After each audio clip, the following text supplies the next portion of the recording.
We lived across the street from a graveyard where I learned how to ride bikes and took many strolls in. So living there never really scared me. I was always a curious kid and really liked to explore the graveyard and look at the tombstones to see if I could find one older than the other. Sometimes in the middle of the night, I would explore the house, looking through closets, cabinet doors, and the attic, until one day I decided to look through the basement. I walked down the stairs at just after midnight on a Tuesday. My parents sound asleep in their room. Like I said before, I was a curious kid and like going through things just to see what I could find. I never took anything, just looked and put whatever it was back in its place. As I got to the bottom of the stairs, I looked around at everything down there. Our basement looked almost like a dungeon. Dirt floor, cold stone walls that were built in the early 1900 era. I had never really gone down there for anything before because I knew what it looked like. It made me feel a little uneasy being down there, but I was determined to explore and see what I could find. I noticed my dad had some exercise equipment down there in a corner of the basement. On the other side, there were boxes that had who knows what inside. So, naturally, that's where I went.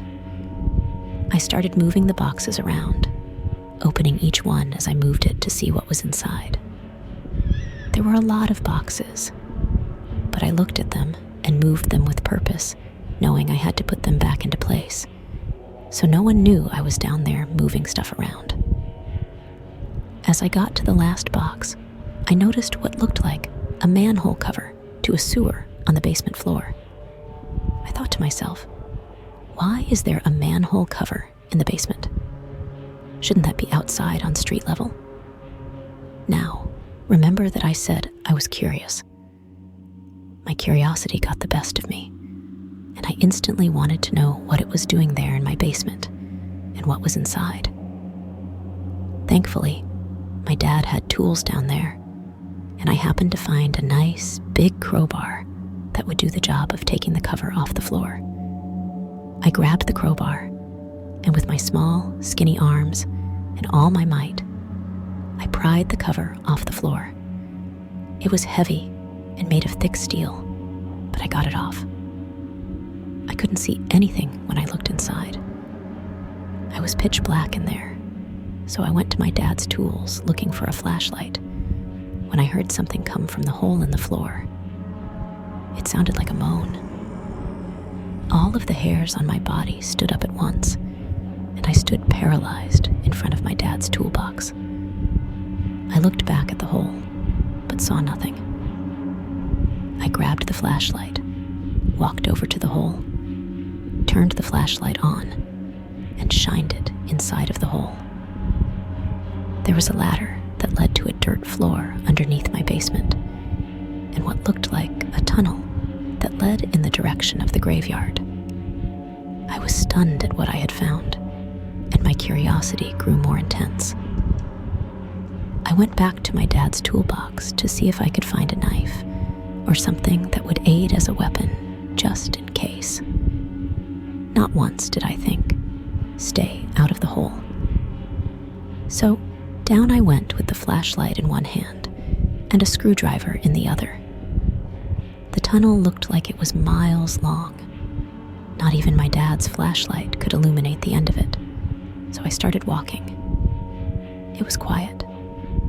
All I could hear was the sound of my heavy breathing and my footsteps. Nothing else. I had been walking for about 5 minutes, but it seemed like an eternity. I heard footsteps behind me, so I turned around as fast as I could and shinned the flashlight in the direction that I had heard the sound come from, but there was nothing there. I did a complete 360 and saw nothing around me but dirt walls. I kept pressing forward, trying to figure out where this tunnel led to. As I kept walking, I tripped over something I hadn't seen. I went face first into the dirt, half mad and half embarrassed at myself for not paying better attention. I started to get up slowly with one knee still on the floor when I heard heavy breathing that wasn't my own. I looked up while I was kneeling on the floor, and that's when I saw it. A humanoid-looking creature on all fours right in front of me. It looked like something straight out of your nightmares. Pale, hairless, almost wet-looking skin. It had a mouth, a very flat nose with slits instead of holes, but no eyes. Yet, I felt like it was looking right at my soul. It had hands and feet, but its legs were bent backwards like a dog. And where your forearm would be, it looked like it had an extra joint. I held my breath for what seemed like forever, trying to think of my next move. Should I drive the screwdriver into its forehead? Or should I make a run for it? I was running out of options fast because I had no idea what its intentions were or what it was going to do. I decided to run back to my basement. As fast as my legs could take me, I got up and ran. I ran faster than I have ever run in my life without looking back. I could hear it running behind me, getting closer with each second. It also made that moaning sound I had heard earlier. Now, at least I knew what it was that made that sound, and it terrified me even more.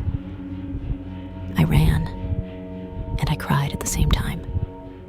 Who knows what that thing would have done to me if I slowed down even a little bit. I could see the light from the basement that came through the hole, exposing the ladder off in the distance. It almost felt like the faster I ran, the further away the ladder was, but I made it.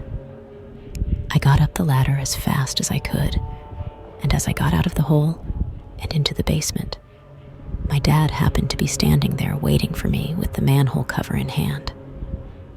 My dad was a pretty big guy, so it didn't surprise me when I saw him fling the cover over the hole, covering it as soon as I got out of there.